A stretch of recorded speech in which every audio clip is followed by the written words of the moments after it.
Are you boys having some trouble? Yeah, Phil. I can't get down unless Mikey gets off. And if I climb off, Gus will be harmed. Fear no more, civilians. Even if a giant boulder has fallen down and broke your shoulder, be he friend or be he stranger, always help a kid in danger. That's the official slogan of the Wild Screaming Woodchuck Scout. It's not just a slogan, Mikey. It's a way of life. Hang on, I'll have you down in a jiffy. This is what we in the wilderness trade refer to as your basic tree limb block and tackle.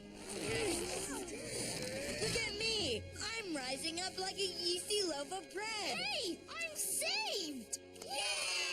Thank you, folks. Now a little privacy, please. These boys have been through an ordeal.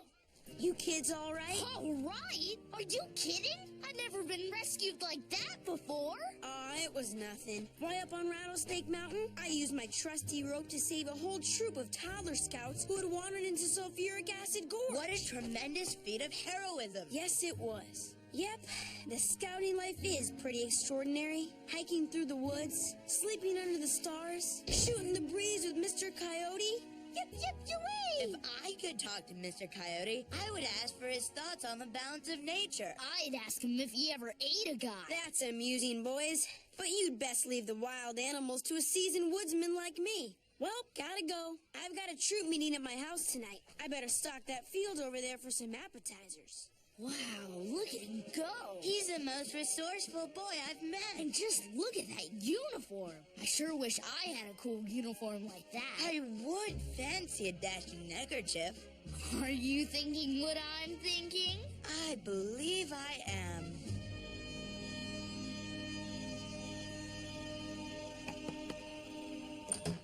Oh, it's you two. More teeter-totter trouble? Nothing like that, Phil. We've come to join the Woodchuck Scouts. Excuse me? Your description of the outdoor life has ignited a campfire of ambition in our souls. We bought Woodchuck Scout handbooks and everything. I'm sorry, boys, but becoming a wild, screaming Woodchuck Scout is a very complex process. You can't just show up on a guy's doorstep and expect to be let in. But according to the handbook, 4th grade boys are welcome to join. Well, I guess the handbook does say that. But the fact is, you also have to prove your scouting material. And frankly, I doubt that the two of you have what it takes. So how about if you two save yourself some embarrassment and just go on home, huh? Hey, I just noticed. You're in your pajamas. Aren't you having a big troop meeting tonight? Where are all the other scouts? Never mind. I'm not at liberty to discuss the issue with plainclothes boys like you. Phil, sweetie, it's time to brush your teeth and go to bed. Coming, Mom! I'm not gonna get rid of you guys just by saying no, am I? I pretty much don't think so, Phil. All right, then. I'll put you to the test. Tomorrow at recess, meet me out behind the playground. We'll quash your silly scouting dreams once and for all. Yes, sir! You know, Gus, if Phil hadn't been so nice and helped us today, I would say he was a rude boy. He's a mysterious boy, Mikey. And who knows? Once we're scouts, maybe we'll be mysterious boys, too. Well, guys, this is it. Recess time. What exactly did Phil say he was going to do to you? He said to meet him in the back of the playground so we could squash our dreams. That doesn't sound very supportive. The Wild Screaming Woodchuck Scouts is a very exclusive organization. Yeah, they need to weed out undesirables. Listen, guys, I know you're excited, but I gotta warn you. From where I stand, the scouting life really isn't all it's chalked up to be. You see, when we were littler, Vince and me were in the Junior Adventure Scouts.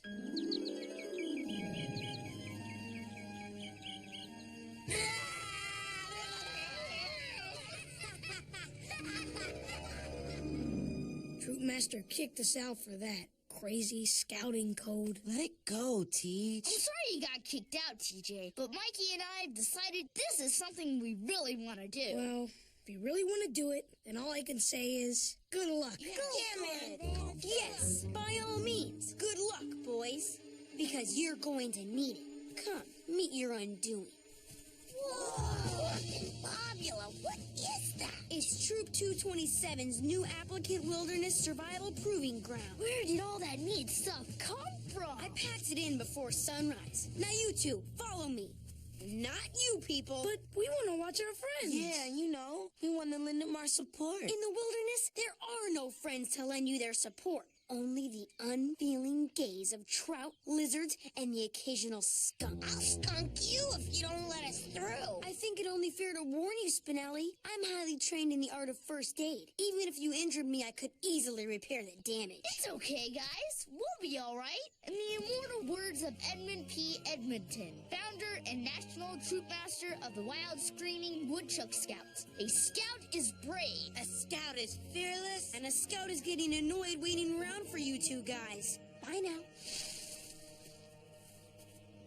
All right, you two. Let me warn you. A hike in the woods is no walk in the park. And when it comes to Mother Nature, whoa, baby. That old girl can be tougher than Miss Finster. Aha. How about now, tough boys? Still sure you want to be Woodchuck Scouts? Yes, sir. Oh, all right. Let's begin. You're lost in the woods. I'm camped out west-northwest of your current position. Here's a compass. Now find me.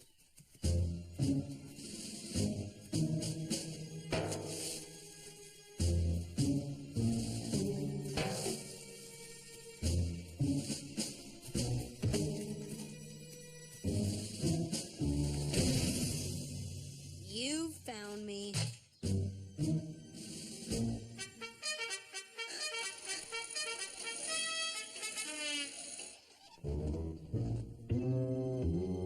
Gentlemen, I give you the axe. Sharp, heavy, and very, very dangerous. Oh, boy! What do you want us to chop? On second thought, we'll just skip the axes. Instead, let's see how you boys hike. Keep up if you can.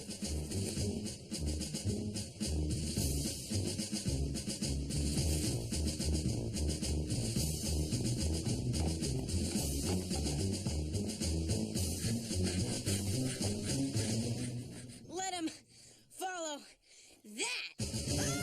Hi, Phil. We got separated from you, so we took the canoe across the lake. It was quite the delightful shortcut. Ooh! All right, so you've completed all the tasks I've given you, except for one. Gus, take 3 steps forward. Ow! For the love of pie, what are you doing? You're hiking in the wilderness. Your fellow scout has fractured his leg. Save him, Mikey. Save him. Hey, you can't just go around knocking guys down like that. I really could have broken my leg. Your behavior seems very unscoutsmanlike. Are you saying you refuse to demonstrate your first aid skills to me? Well, I mean... Aha! A scout never gives up.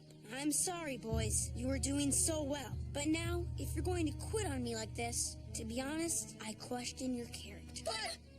Please leave the backpacks. You won't be needing them.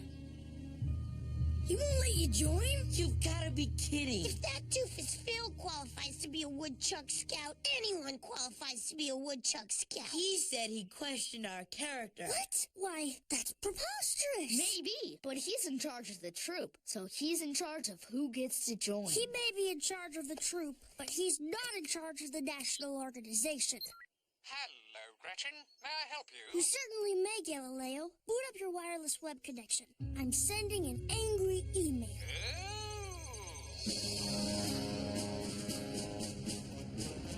You have an email message.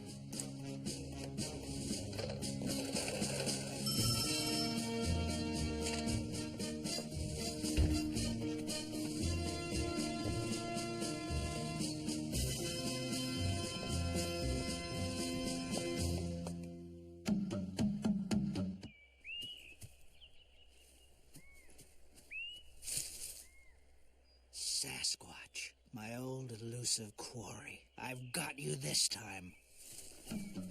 What's this? Bah! I'll be back for you, you clever giant missing link. It's been a week now and still no response to my angry email. Well, guys, looks like we're out of luck. Good morning, children. I'm looking for a boy named Phil. Yes, sir, he's over there.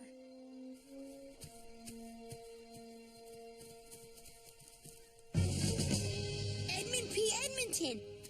Sir, what an honor it is to meet you. Is there something I can do for you? Yes, there is, Scout. I received a message that you wouldn't allow 2 young boys to join your troop. That's us. I suppose you have a valid reason. I explained it to them, sir. Their character just isn't up to Woodchuck Scout standards. That's not true. They're the most characterized people I know. Young man. Well, even if they had good character, I can't let them in my troop because it's full. Tell me, son, how many members are in your troop? Oh, Troop Master Edmonton, I cannot lie to you. There are no other boys in my troop. I don't want any other boys in my troop. I don't understand. You see, being a Woodchuck Scout is my life. I'm the only guy in school with a uniform. It makes me feel, well, special. If other Woodchuck Scouts started showing up around the playground, then, heck, I'd just be another kid. Son, does the mighty redwood stand alone? I don't know. No, it doesn't. It stands in a forest full of other redwoods, but that doesn't make it any less magnificent.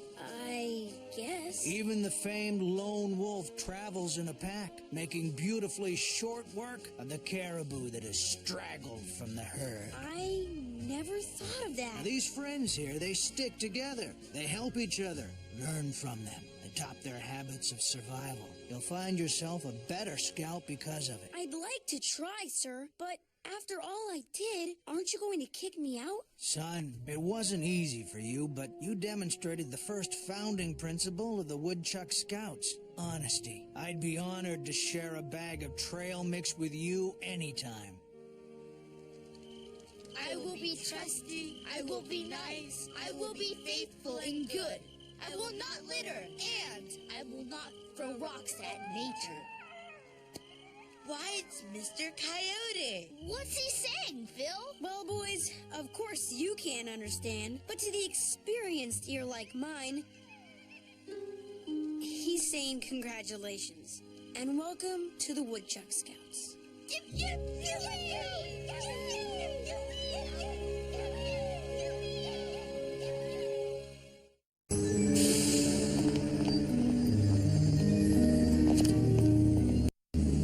What the?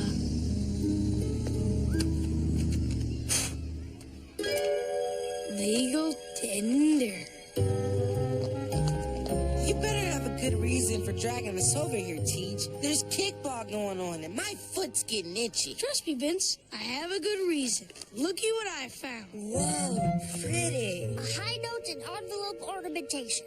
Now can we play? I didn't call you over here to look at the envelope. Good thing. It's what's inside the envelope. Don't tell me we all forgot your birthday. Please don't tell me that. Relax, Gus, and just behold. Plump and Wobula. That's an ever-loving C-note. It looks more like a $100 bill to me, Spinelli. Same diff, Mikey. But split it 6 ways, and we're rich, I tell you, rich! What are we gonna do with all those spackaroonies? Well, Gretch, I've got a couple of ideas. I'm gonna use the money to buy a skyscraper or a rocket. Here's the tender part. Either way, I'm doing my shopping in a jetpack. Kid stuff. I'm using my share to start the world's coolest sport. It'll be a combination of pro wrestling and bowling I call Strikeout. Of course, I'll referee things from my jetpack. Interesting notion, Spinelli, but I plan to use my unexpected windfall to help others. By researching and curing all disease. Yes, it worked! You did it! Of course, I'll use a jetpack to survey the beautiful world I've saved. That sounds wonderful, Gretchen, but there's only one way I would spend this fortuitous fortune. I'll pay off my tab at Kelso's, and then I'll give Mr. Kelso a ride on my jetpack. About time you paid up, Mikey. Well, I'm a rich kid who likes the sea. I'm gonna get myself the most beautiful yacht I can find and sell it all over the world. And I'll never have to dock it or nothing, because I'll just fly to it on my JP. Classy, Vince. Very classy. I will build the better jetpack. I'll even test pilot it myself.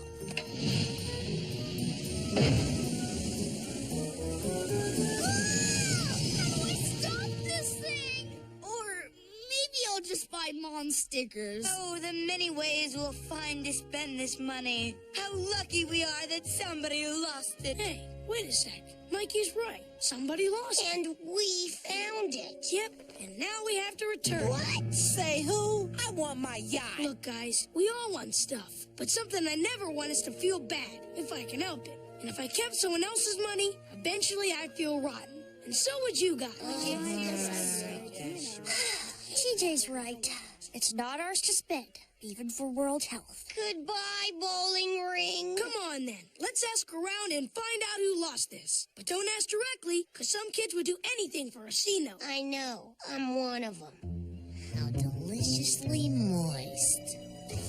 Hello, diggers. Have you by any chance lost a fortune lately? I shall take that as a no. So I imagine with gravity working against you, it must be difficult to keep objects in your pockets. Like money, for instance. Clever. She lose a C-note. She lose a C-note. She lose a C-note. None of the kids I talked to lost it. I bet if any kid lost that much money, he'd be bawling his eyes out now. Heck, I'll probably do it when we give it back. Oh, woe is me. What misfortune has befallen you, Randall? I've lost my parents' money. They gave me a $100 bill to take to the bank after school, and I've lost it. Oh, woe is me. Woe is me. Fear not, timorous Randall. I think TJ found your money. No. Could this be true? Yeah, I found it. And if I knew it was yours, I would have returned it right away. Yeah. Just give me... Wait a second, Sappy. If your C-note is really in this envelope, maybe you can tell us all. Whose picture's on it? Senor Fusion? No, silly. It's jolly old Ben Franklin. Didn't you even look at your parents' C-note? Mike, it's not his money. Oh, I see. I'm very disappointed in you, Randall. Now get lost, monkey. Oh, well, can't blame a kid for trying. I hate to say this, but it's time to start asking the grown-ups. Now, where to start? Why not at the top? Of course, Principal Prickly. He must be loaded. I bet he makes hundreds of dollars a year. Wait, guys, I better ask him myself. The two of us have an understanding. Hiya, Principal Prickly. Oh, it's you. Well, what are you in for this time? He's not like that, sir. I was just wondering, what would you do if you lost $100? I am a broker. Now, if that's all you needed to know, would it be asking too much for you to leave here and let me get back to work? Usually, but right now, I can't dally. I'm working on a good deed. Try to leave the building standing. I always do, sir. 61, 62, 63. Pardon us, Miss Finster, but did you by any chance lose a $100 bill? Let me see. Whoa! Look at all that! Nope, all there. Are you sure it's safe to keep all that money in your purse? Why, yes I am, Gus. Yes I am.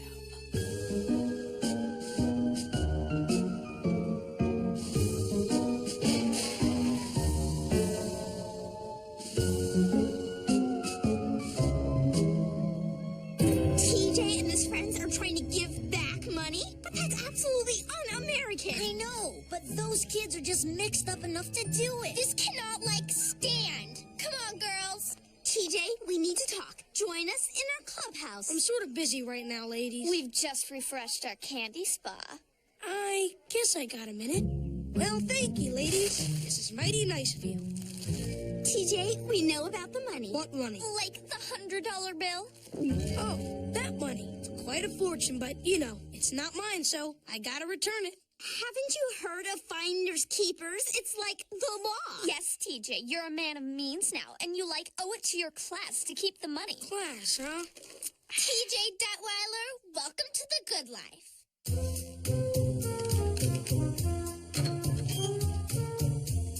Ever see one of these, TJ? The $40 million bar. Nobody I know eats those. They're twice as expensive as the other candy bars. Well, from now on, this is the only candy bar for you. That was easy. Okay, TJ, now that you're one of us, let's... One of you. Yeah, now that you're one of us, I thought thought you might, want to share a giggle over those less fortunate. One of you. Like those kids you used to hang out with. One of you? I'll never be one of you. And another thing, you paid too much for that candy bar. I'm getting out of here. And as I play and breathe, I'm returning that C note. Nouvelles. Where were you, Teach? Somewhere I'll never go again. The girls' room? Worse, Mikey. Way worse. Now, what do we know? It can be reasonably concluded that no one at 3rd Street lost the money. Looks like we're keeping it. Nope. After school, we'll check the local bulletin boards and circulars. Someone's lost a fortune, and they've got to be looking for it. There's Bupkiss on the bulletin board. Not in the newsletter. A great big goose egg in the Grant Street Gazette. I'm not getting any answers here. Maybe you're not asking the right questions. What you talking about, Gretch? Maybe instead of asking who's looking for the money, we should be asking who in town is rich enough to lose a vast sum of money and not be looking for it. I can't think of anybody that rich. Read all about it.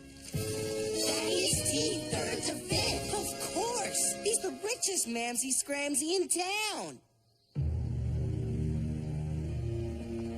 Gee, if you ask me, this place is creepy. Gus has a point. I say we keep the 100. I mean, if it is the Thirds, he won't miss it. He must have dozens and dozens of hundreds. Heck, I bet even Floss is with him. Look, I'm going in there. If this C note belongs to Third, he's getting it back. It's the right thing to do.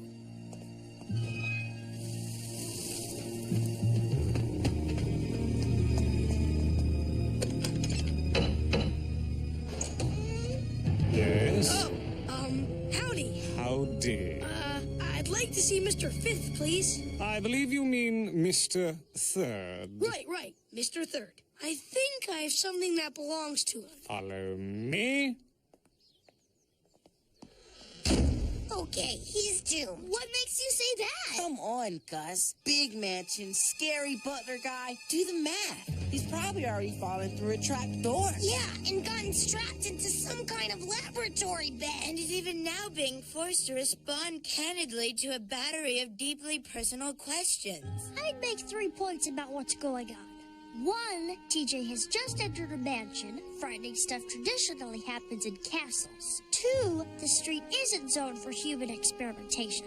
And 3, TJ has no deeply personal issues to be asked about. I think we can safely assume TJ is receiving praise and thanks from our school's greatest benefactor. Or, Gretchen could be right.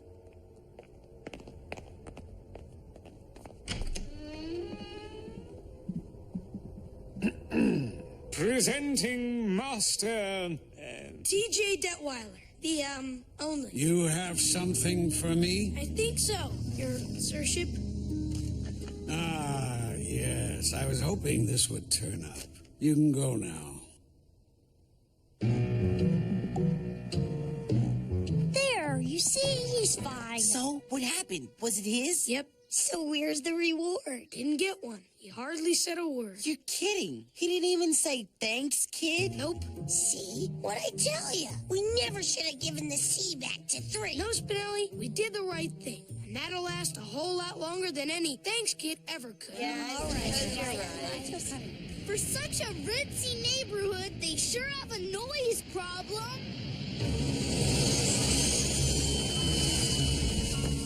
Greetings, youngsters. Thaddeus T. Third the Fifth. The same. You. Me, sir? You are a very special young man. You bet he is. He's not even mad about you not saying thanks. Thanks wouldn't have been enough. Boys and girls, I leave envelopes like the one you found all over town. But you kids were the first to try to return it. And of course, behavior such as yours should be recognized and rewarded. So I'm taking all of you and your families for a weekend of fun at Sarsaparilla Springs Action Park and Roller Disco, which I own. But before we finalize the arrangements, who wants a ride on my jetpack? Now that sounds like the right thing to do.